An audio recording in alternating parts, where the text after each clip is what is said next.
49 people were killed and 53 injured by a man with a gun. A day earlier, a young musician shot at an autograph signing and later dying of her injuries, both occurring in Orlando.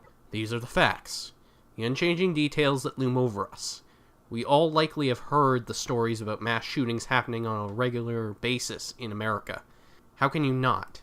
Too regular an occurrence with the casualties slowly climbing. Men, women, children, gone in an instant.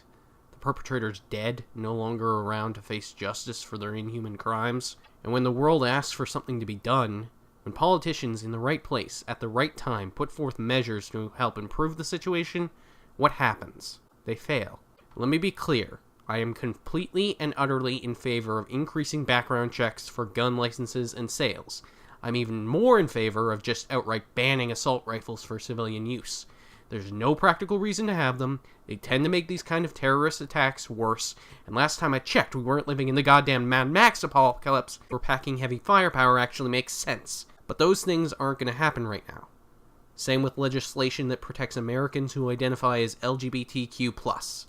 Everything counts on a Democratic majority in the Supreme Court, where that kind of decision will ultimately be made in favor of progress. Until election season shakes out, and we find out whether the Democrats retain control, or America falls into chaos, no meaningful change can be made. The Republicans will block any attempts to push bills forward, because their well-established ties to the NRA demand it, and because they never want to be seen as wishy-washy or hypocritical by their dullard followers, as if reputation is the worst thing they have to worry about. So here I am, standing up on my soapbox. If you want to get the ball rolling, and really work towards stopping these kinds of horrible acts, I've put some steps down in the description below. Also, keep these attacks in mind when you go to vote in November. Remember this. Your vote doesn't just determine what happens to you. Millions of lives are on the line. And millions of people who have been underserved, who suffer in the face of prejudice, and who want to believe the future is set to get brighter.